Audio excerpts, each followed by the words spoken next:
So when you game tested this map, was it just the eight of you in the quality assurance section that joined the map and was like, "Oh yeah, gunship works. Oh yeah, tanks work. Well, let's push it out."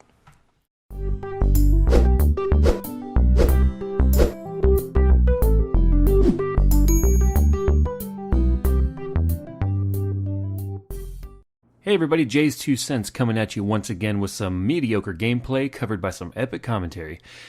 Continuing on with our series of things to know before you buy or build, or AMD versus Intel, we're now going to talk about things you need to know when buying a new video card. Video cards are one of those things that you have to have in your computer, especially if you want to play games. Just integrated graphics just are not going to cut it. You're not going to be able to play the latest games at even low settings. You just can't do it. So the first thing you need to ask yourself when buying a new video card is, what games am I going to play? What games am I currently playing? And what games do I think I'm going to play? And what do I mean by do I think I'm going to play? If you find yourself playing games that you know are just not very graphically intensive, Minecraft or let's say World of Warcraft or even Diablo 3 or those types of games, then you need to know that you do not need a very powerful graphics card to run these games. These games are programmed to run on a wide variety of systems, including laptops and other portable type computers that just do not need that much power. If you play games like Metro 2033 or Battlefield 3 or Call of Duty on PC or any other graphically intensive game, the better the video card, the better your experience is going to be. Those games rely more on your video card than your processor, so you don't want to scrimp when it comes to your graphics card. The next question you have to ask yourself is, how much do I want to spend? There's a lot of price brackets and price points when it comes to graphics cards. For instance, you can buy a graphics card today for $100, or you can go out there and blow $1,000 on a single card. So the range is very wide, and the brackets tend to be between 1 and 150, 150, 250, 250, 350, and 350 and up. So when it comes to how much you're going to spend, you really need to be honest with yourself, because you don't want to do what I tend to do, and it really, really pisses my wife off, where I'll go and I'll buy something and I'll say, you know what, I'm going to get a step down from what the best is today because I'll save a little money, and you know what, I don't really need that, I don't really need that extra power. And I come home and I install it and I play with it, and she can see immediately by the look on my face that I am just not happy with the graphics card. So what do? I take it out, I put it back in the box, I box it up, I drive all the way across town, I spend time and gas to go and exchange it for the model that I should have got to begin with. So make sure you're honest with yourself on what you need and how much you're going to spend, because in the end, you're either going to be happy or you're not, and you want to make sure you make the right decision the first time. Another thing that's really important when it comes to buying a graphics card is, how long do you think you're going to have this card before you upgrade again? If you find yourself on the common 3-year PC cycle, where every 3 years you find yourself upgrading components, which is a very common upgrade schedule, you're going to want to get a better card because you're going to want it to last you longer.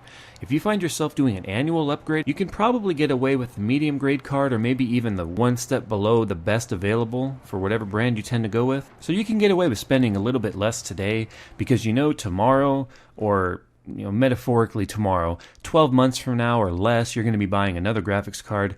It's going to get expensive to spend $500 every 12 months on a graphics card by itself, because chances are, if you're upgrading your graphics card that often, you're probably upgrading other things in your computer too. Be a little bit easy on your pocketbook, and instead of going with that GTX 680, maybe go with a 670. Save yourself $100. You'll thank yourself later. Now, kind of circling back to the what games will I play, you're probably going to have a hard time determining what's too much power or what's too little power.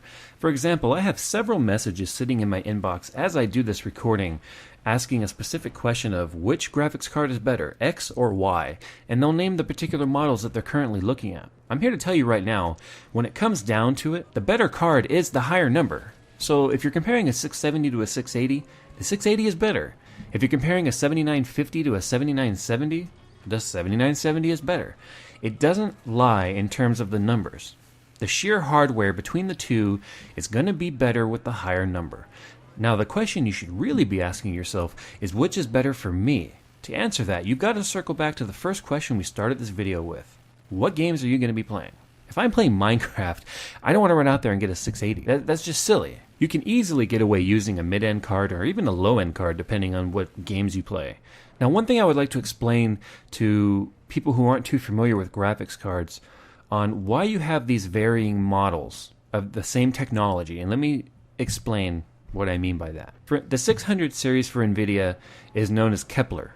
That's the code name for the processor that's used inside the graphics processing unit. But a 680 compared to a 670 compared to a 660 and a 650 are all GTX models of the new Nvidia Kepler line. What's the difference between them? I can tell you right now, they all use the same processor. People right now I know are going, what? What do you mean they use the same processor? This one shows X amount of CUDA cores. This one has a higher number of CUDA cores. There's different memory bandwidth, going on there between 192-bit or 256-bit or whatever. Here's the way it works. When they manufacture these cards, they have a particular spec range that the processor has to fall within to be considered either a grade A, grade B, grade C, or even a grade D processor. And right off the bat, you have CUDA cores, which are like tiny little processors that make up the entire processor itself. There's no such thing really as a perfect processor. When you're dealing with nanotechnology like that is so small, there is a failure rate. The way it works with these processors is the entire thing doesn't fail, but some of these cores within the processor may fail. So the ones that perform the best, they set aside and they say, okay, these are our flagship models. These chips perform as expected or above spec, so we're going to stick them in our high-end cards. The ones that then fail within, I'm just throwing out a number here, I don't know the exact science, a lot of this is actually kept secret. Let's say processors that are within a 90 to a 95 percentile on performance then get stuck in the B grade, and then down C, D, and E. So what happens is, they determine, okay, this processor is not performing up to spec with all cores unlocked. However, if we lock a certain amount of cores and it runs stable at a certain number, then we brand it and we stick it in our lower end graphics cards. The same thing happens with memory chips. So they'll take the piles they made with, let's say, grade A through D and separate them out, and they do the same thing with the memory. So then they match them up, and there you go, 680, a 670, a 660, and as you go down the line, they have lesser performance because the processor wasn't up to snuff.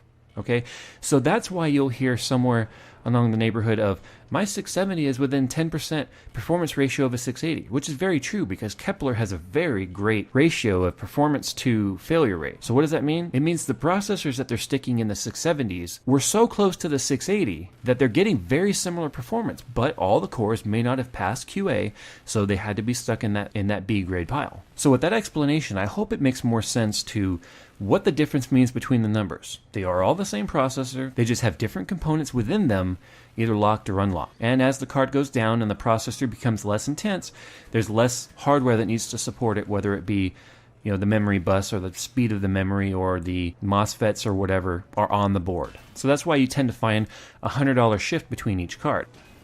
Now, the final question that people tend to ask is Nvidia or AMD? Well, I'm going to tell you right now. The way it's gone in the past is these two companies are constantly trading blows. It's not like AMD and Intel, where Intel has just been on top for the last 6 years and hasn't been able to be toppled. AMD came out with the new 28 nanometer chip sooner than Nvidia. Nvidia released it 3.5 months later. However, they took longer to perfect it. So whereas the 7970 was the fastest graphics card on the planet for about 3 months, once Nvidia released their card, it was $50 cheaper, and it was 20% faster than the flagship model for AMD. So what did AMD do? They reduced the price of their card. Now, whether or not you go AMD or Nvidia, that's truly going to come down to taste. You're going to have a lot of competition or a lot of debating regarding which is better, and graphics cards are not like processors. It's not as cut and dry. You're going to have people whose graphics cards perform beautifully, and you're going to have those that may have just gotten a dud. So when it comes to brand, go with what fits in your price bracket and what you feel is the better model for your money. I hope you found today's information regarding GPUs useful, and it helps you make a decision on which graphics card to upgrade to in the future. Click the video on the left to see my latest production about what I do when a piece of equipment that I own fails, and click the video on the right to determine whether or not AMD or Intel is right for you when it comes to PC gaming. And of course, as always, please subscribe, like this video, and share it with your friends.